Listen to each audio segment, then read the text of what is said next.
समझते हैं collegium system को। मींस एक ऐसा सिस्टम जो भारत में जजेस के अपॉइंटमेंट और उनके ट्रांसफ़र को तय करता है। एक ऐसा सिस्टम जो स्टार्ट होता है 1993 में सुप्रीम कोर्ट के एक जजमेंट के साथ। एक ऐसा सिस्टम जिसमें मेनली 5 जजेस होते हैं। अगर हम सुप्रीम कोर्ट के कोलेजियम की बात करें तो 5 जजेस में एक man chief justice of India और 4 अदर मोस्ट सीनियर जजेस होते हैं। तो 5 जजेस का एक ग्रुप होता है जिसको कोलेजियम सिस्टम बोलते हैं।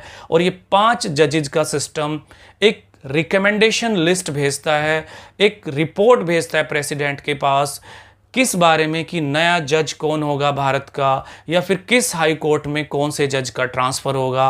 और फाइनली प्रेसिडेंट उस लिस्ट में से उस जज को अपॉइंट करता है भारत के सुप्रीम कोर्ट में, जिस जज की रिकमेंडेशन की जाती है कोलेजियम सिस्टम के थ्रू, या जिसका ट्रांसफ़र होना होता है किसी भी हाई कोर्ट में, उस जज का ट्रांसफ़र किया जाता है इस रिपोर्ट के आधार पर।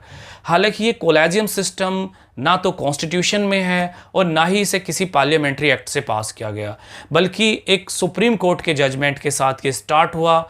और सुप्रीम कोर्ट के जो जजमेंट का जो बेस था वो था मींस जुडिशरी को किस तरीके से इंडिपेंडेंट रखा जाए, किस तरीके से उसे ज़्यादा डेमोक्रेटिक बनाया जाए। क्योंकि जो भारत के संविधान का आर्टिकल 50 है वो कहता है कि जुडिशरी इंडिपेंडेंट रहेगी फ्रॉम द एग्जीक्यूटिव से। तो उसी सिद्धांत को कंप्लीट करते हुए कोलेजियम सिस्टम की स्टार्ट होती है। हालांकि कई बार इस सिस्टम के नेचर को लेकर मीन्स सवाल खड़े हुए, इस सिस्टम के अनडेमोक्रेटिक नेचर को लेकर।